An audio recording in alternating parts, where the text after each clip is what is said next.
Hello, in this video I will be discussing the key points, summaries, and implementation that I plan to use in my classroom for the video and 2 articles that we read and watched this week. Let's start off with the video, High Impact Instructional Strategies in Physical Education. For starters, what is high impact instruction? High impact instruction creates the proper learning environment for the student. This utilizes strong evidence-based instruction. This could be seen as giving feedback, giving encouragement, and working together. Some other factors of high impact instruction is that it helps students understand by using proper cues and questions or representing information in many different ways. It also helps students apply what they learned. When you are planning for this high impact instruction, you want to make sure you're using guiding questions and formative assessment. And then when it comes to instruction, you would want prompts that will encourage thinking, or you can use stories to help encourage student thinking and working together. It's also about community building, so developing a culture that values others in the PE space. High impact instruction should be challenging, relevant, build relationships, and foster your physical education literacy. So my first key point is that you want to challenge the beliefs and viewpoints of students. If students hold a belief about, say, nutrition, you want to really get in deep into their mindset and challenge that belief, because that's when growth happens. High impact instruction is also directly related to real world issues. Students in school are preparing for the real world, so it's important for teachers to present information such as real world issues and listen to students' views on that and have a productive conversation. This will prepare students for life and a healthy lifestyle outside of school. My last key concept is the importance of creating a proper learning environment.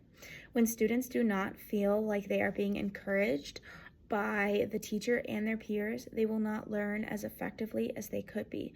So by giving proper feedback to every student, not just a certain amount of students, giving encouragement to students so they don't feel like giving up, and having students learn to work together will really create that amazing space for students to grow.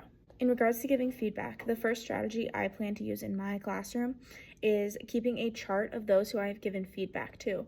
So I've never been a PE educator before, but I plan on keeping a chart and maybe trying to get to half a class a day and giving specific feedback to each individual student, so each individual student feels heard. I will also plan within this feedback to not just give improving corrections, but also explain to them what they're doing well, because that's really great encouragement for them to keep working hard. I also plan to represent information in many different ways by using slideshows and poster boards and videos to help students understand the information or the concept better. I just watched a video in my other class about how to jump rope, and this physical educator uses many different ways to represent the different forms of jump roping. Let's move on to our first article titled Strengthening Connection Between Different Instructional Strategies and Teaching Personal and Social Responsibility. This article talks specifically about the TPSR, which stands for Teaching Personal and Social Responsibility. The key to the TPSR is that learning should be tailored to the needs and abilities of different students. So it centers around the whole person and their student and their abilities, and it creates this holistic development. So each person will get a different sort of support based on their needs and abilities, and it'll help them learn how to thrive outside of the school space. In the TPSR, there are 5 responsibility levels. So the first one is respect for rights and feelings of others. Number 2, participation and effort. 3, self-direction. 4, leadership and caring. And 5, transfer. If you cannot, say, do the first level, which is respect for rights and feelings of others, if a student has a hard time respecting others, they most likely will not be able to self-direct themselves in an activity.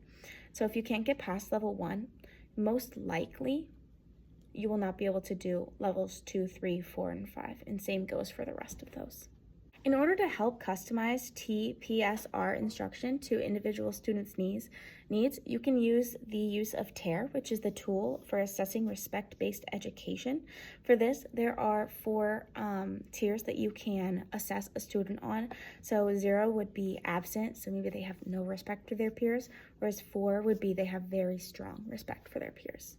There's 9 different categories you can score a student on, and these are participation, engagement, respect, cooperation, encouraging others, helping others, leadership, expressing voice, and asking for help. My first key concept is that it's super important to not use levels language, like say a student is at level 1, but instead use needs language. So instead of saying the student is at level 1 and can't respect the rights and feelings of others, you can use needs-based language by saying something along the lines of student is practicing respecting others.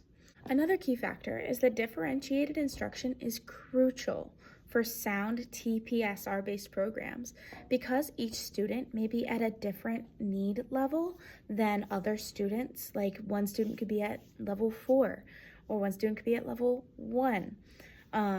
It's crucial to have that differentiated instruction so each student is getting what they need. My last key concept is learning how to pair students together so they can each work on their individual needs. For example, maybe in a game, there's a student who really struggles with participation and effort.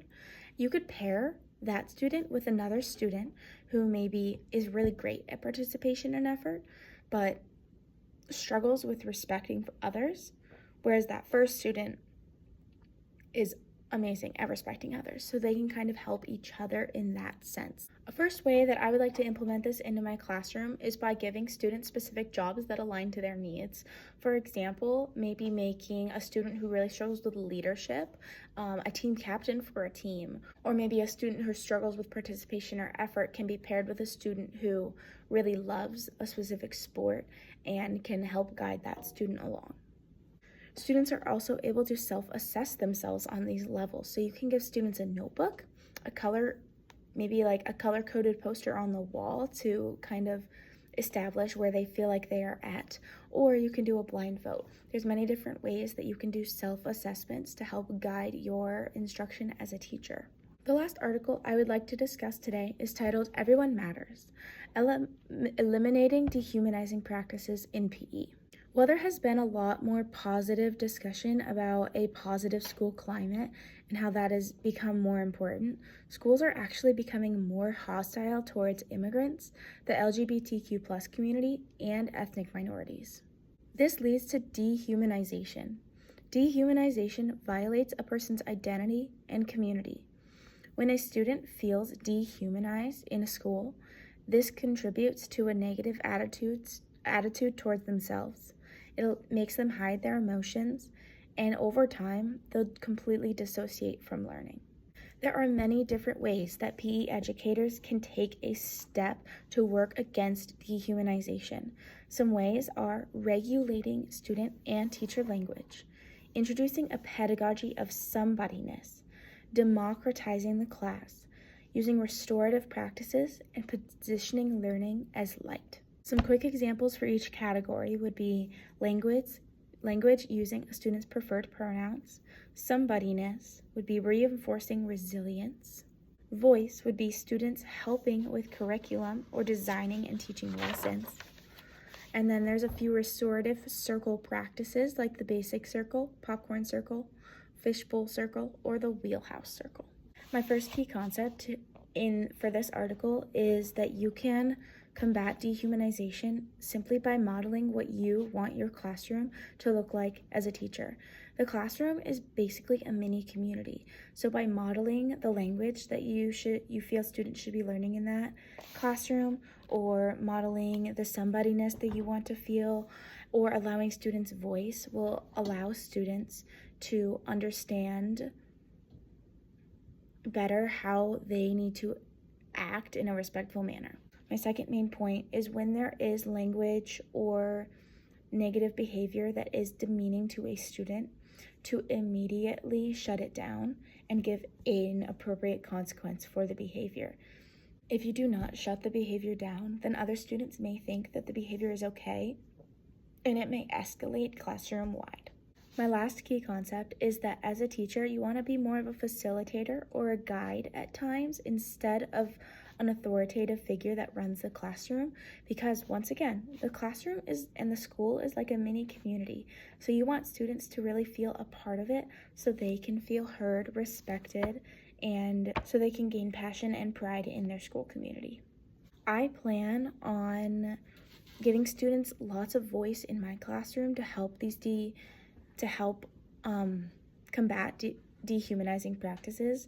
So maybe allowing students to teach or even design lessons, giving reflection activities, and once again, being a facilitator of instruction and not a specific instructor. So for example, maybe we're doing a curriculum on something in English.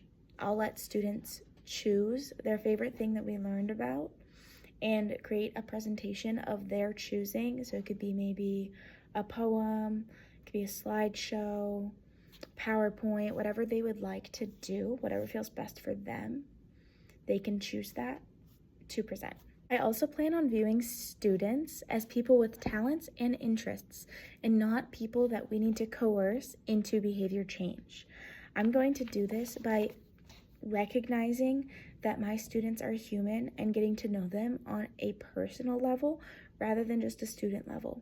And while behavior is important, it is also important that you build those relationships with students through different avenues, such as maybe greeting them at the door, asking a daily question, or giving a daily check-in, so students feel welcomed and loved in your classroom, and in turn, their behavior will lessen.